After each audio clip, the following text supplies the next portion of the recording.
primary industries, to make more money off that, to create good, well-paying jobs through doing that, and an investment in the New Zealand through the New Zealand Venture Investment Fund in order to do that is really good economics, and it stacks up as part of the overall priorities that we've set out for growing our economy. I'm also announcing a bit more detail around a commitment I made earlier in the year after my visit to China, where I indicated that it would be my intention as Prime Minister, for as long as I am Prime Minister, to lead 2 international trade missions every year.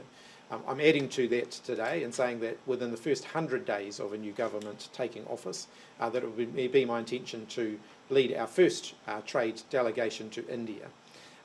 I think that it's a market that has huge potential for New Zealand exporters. We know that a free trade agreement of the gold standard that we've been able to negotiate elsewhere is still a way off, but we believe that building out that relationship still creates huge opportunity for New Zealand businesses, New Zealand exporters, and New Zealand service industries as well. So we'll be very much focused on that in the next term. Do you have any hope of getting that FTA with India anytime soon? It's been over a decade since John Key went there and said he was going to make that happen. You don't make a trade agreement happening by simply telling another country that you're going to have a trade agreement with them. You actually have to have a relationship that's a two-way thing.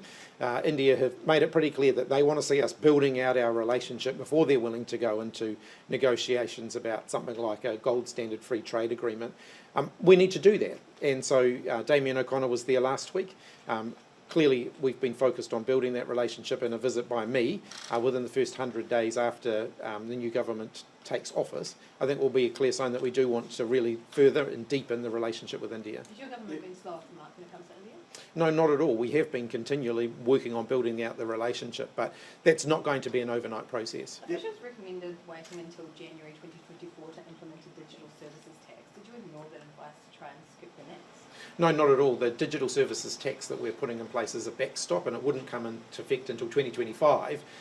We are still committed to trying to find a multilateral solution, but we've also been very clear, as many other countries who are involved in those multilateral conversations have been clear, that we're putting in place a backstop so that if we can't get an international agreement on it, then we will do our own thing. And many, many other countries are doing the same. National says that the digital services tax is proof that they can get around international tax agreements for their online gambling tax. Is that right? No. Why not? Well, and look, the national... Why do you get one set of rules and they get another? Because we're confident that it will comply with our international tax agreements. But officials have told you that people are going to slap tariffs on us because you're breaking international treaties. That is a different matter. We've been very clear for a long period of time that we don't think multinational corporations should be able to get away with not paying their fair share of tax in New Zealand. And online gambling such shit? This is closing a loophole that means that they're not paying their fair share of taxes. I'm not going to defend National's policy. It's up to them to talk about that. No, I'm saying should online gambling sites be able to skirt around tax obligations? No, they shouldn't, and there's certainly a loophole that we would look to close in the future. I don't think it's going to raise anywhere near the sort of revenue that the National Party are projecting it will raise, though. So you don't have a problem with the actual tax, you just have a problem with their estimations of revenue? I don't have a problem with gambling companies having to pay tax, although we are moving to restrict the provision of online gambling in New Zealand, and you'll be aware of that. The National Party actually want to change the law to allow more gambling in New Zealand as part of their tax policy.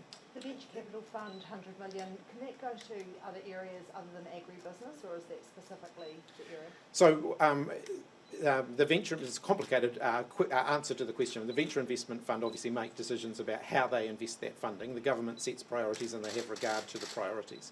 So we'll be setting Agritech as a priority area.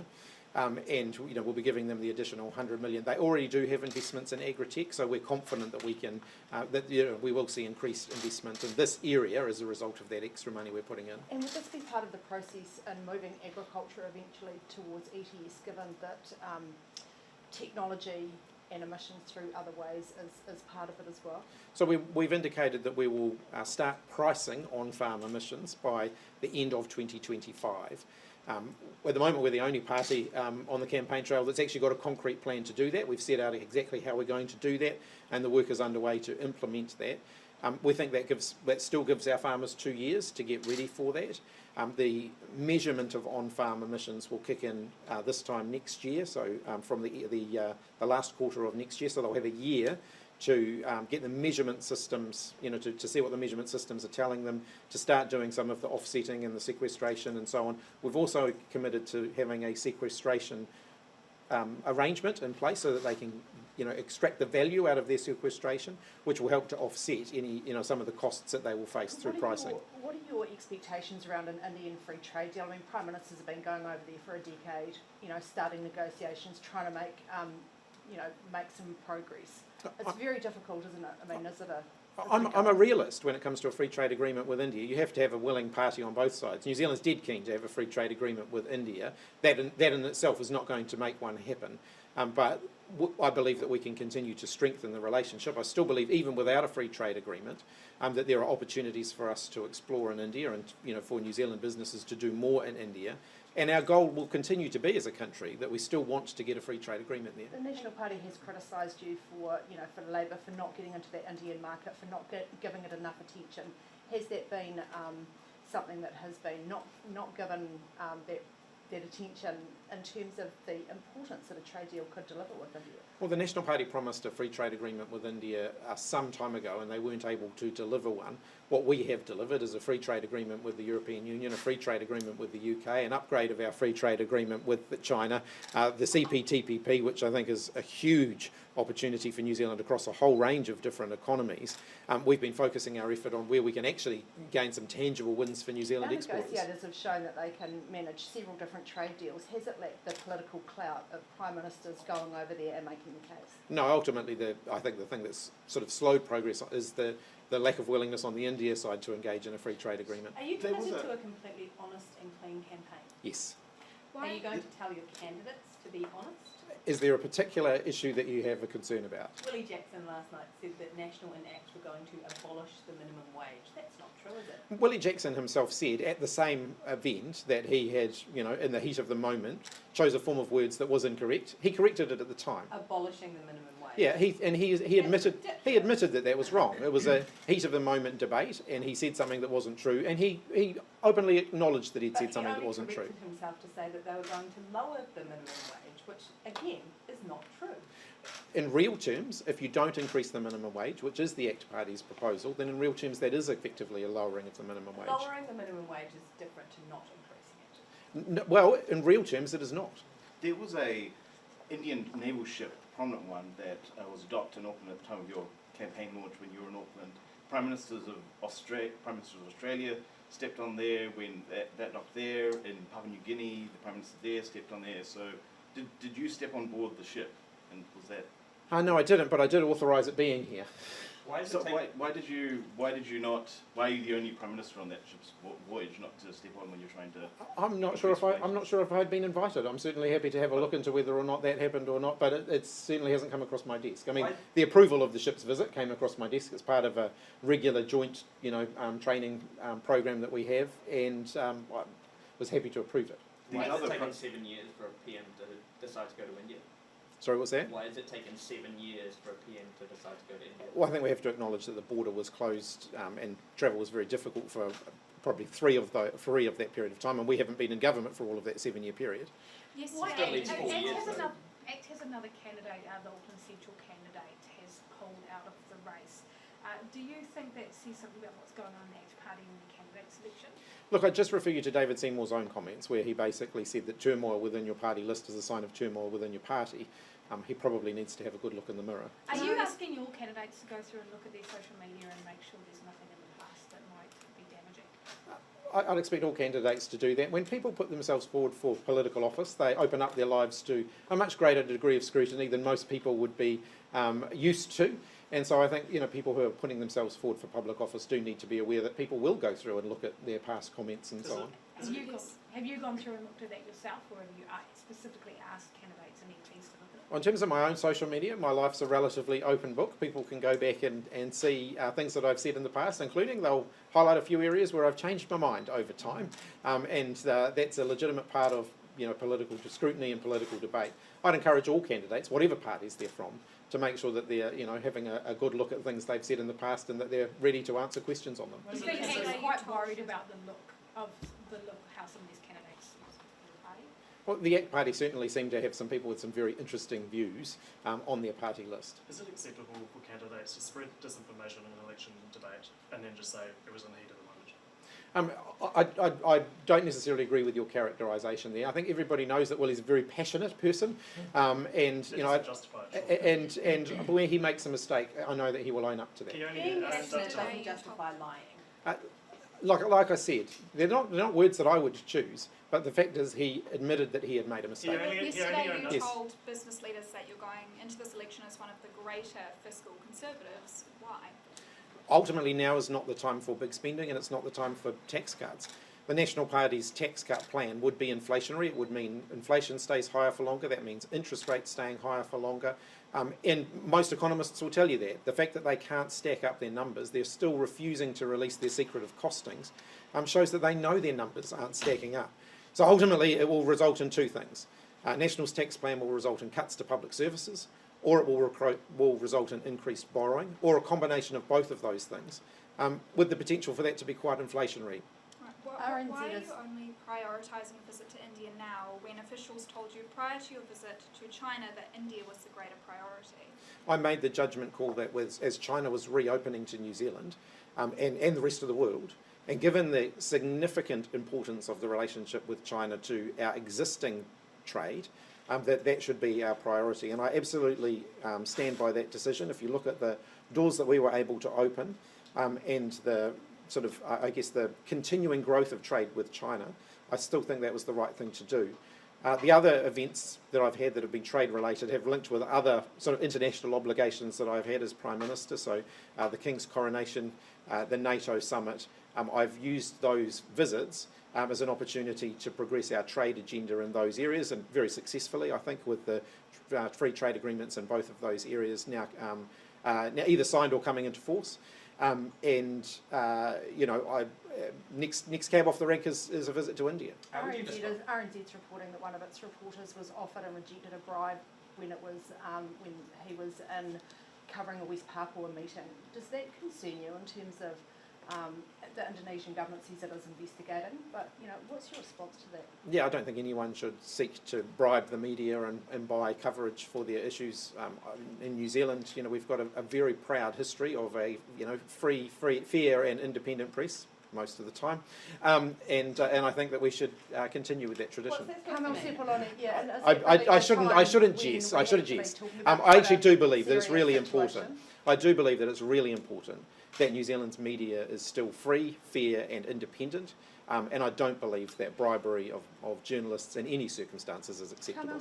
Can I just ask you about what it says maybe about some of the reporting in the Pacific and some of the challenges for Pacific media in particular with some of these really complex and pressure situations? I haven't actually seen the story around West Papua, but as the Prime Minister has said, it's unacceptable that kind of behaviour would occur with the media, and our media would never buy into something like that.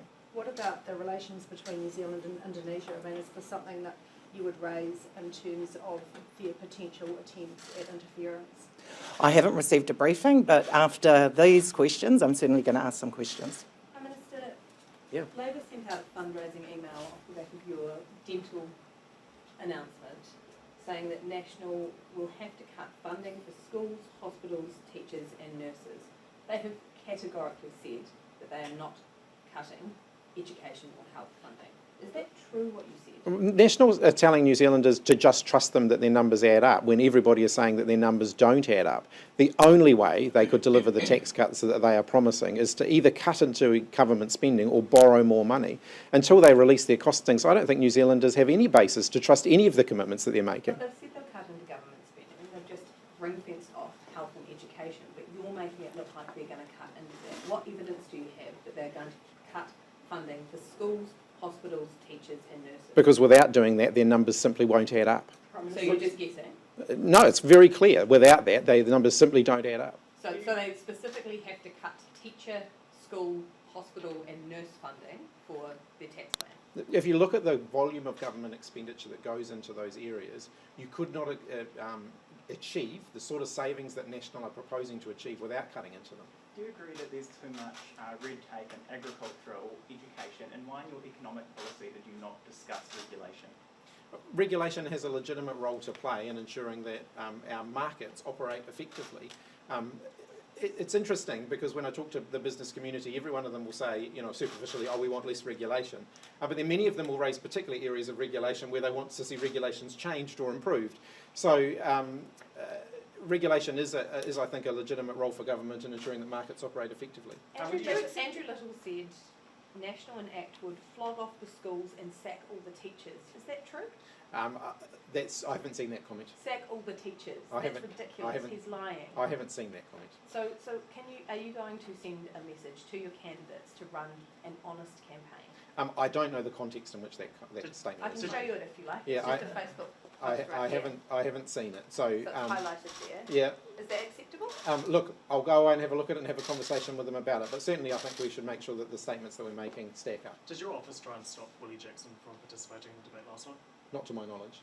Are you going You to go and check?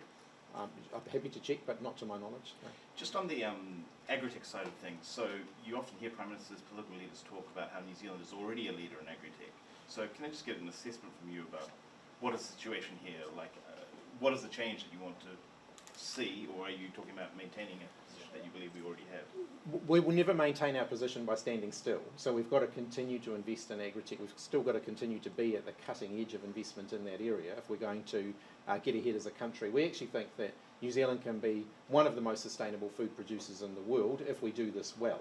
And then not only does that allow us better access to markets internationally for our own exports, it allows us to actually export the IP and the expertise and the technology that goes alongside that. And so there's real economic opportunity for New Zealand in that as well. Are we the world leader in Agritech? We're certainly, I think we've certainly got a very positive story to tell in Agritech, and we need to keep investing in it to make sure we continue to be at the cutting edge of it. And when you mentioned the sea, the marine environment, which has also been seen as a big thing for the production of artificial food, why has that been sort of left out of your plan? It hasn't been left out of the plan. We've used Agritech as a particular example, but the same sorts of investments we're making here, I think there's opportunity to do those in a range of other areas as well. So that 100 million could be used by, for marine. As I've indicated, we're making Agritech a priority for the Venture Investment Fund as we increase this funding for them. In the future, we do want to see other areas explored as well, like, well, I'm not making any specific announcements on that today, but certainly, our seafood industry, there's real potential for innovation there, and it is captured within our overall plan to continue to, be at the cutting edge of sustainable food production and tackling climate change. What do you want to get regulation out and of red it? tape, do you accept that that is an area that businesses are particularly unhappy with Labor over, that all of that compliance is added to increased costs and that frustration is there? I think in the conversations that I've had with business in the time that I've been Prime Minister, when I've asked business about this particular areas around regulation that they're most concerned about, it tends to be around employment regulation. So it tends to be increases in the minimum wage, and it tends to be issues around employment agreements and what has to be in them and so on. So things like additional sick leave for staff. Those are the areas of regulation that most commonly come up where they have expressed concerns about the work that our government has done. I stand by all of the decisions that we have taken there. I think increasing the minimum wage is vital if we're going to lift the standard of living of New Zealanders. I think extending sick leave is incredibly important in the current environment that we have been in, as we've worked our way through a global pandemic, and so we're encouraging people who are sick to stay home. And we're trying to change the overall culture around that, of saying to people, when you are sick, stay home, get better, and come back to work so that you can be fully productive again. Increased sick leave, I think, is justified in those circumstances. Bringing back rest and meal breaks, which had been removed by the last government, which we've reinstated. Businesses weren't necessarily wild about that either. But again, I think it was the right thing to do. Do you accept then that you have increased regulation and therefore increased costs for businesses under your government? Well, I just gave you some very clear illustrations of where that has happened, yes. So you don't apologise for increasing costs and making it more difficult? Allowing people better working conditions and better pay is something that I think business should aspire to as well. ACT is proposing to cut a lot, including ministries, commissions, grants, subsidies, feeds free, school lunches. Will National be able to ignore these demands during government forming negotiations? ultimately the National Party need to be clear about the things that they're not willing to discuss with ACT after the election. The fact that Christopher Luxon has said that he's not willing to rule out any of ACT's proposals means that they could all be on the table under a National ACT New Zealand First government. Well, he has actually, he said, I mean, he's ruled out a couple of things. He's ruled out any change to the zero carbon. Yesterday he ruled out any asset sales. So is that a correct statement? Well, initially he said that he wasn't going to rule anything out, so he's obviously changed his approach on that, and I welcome the fact that he is ruling things out.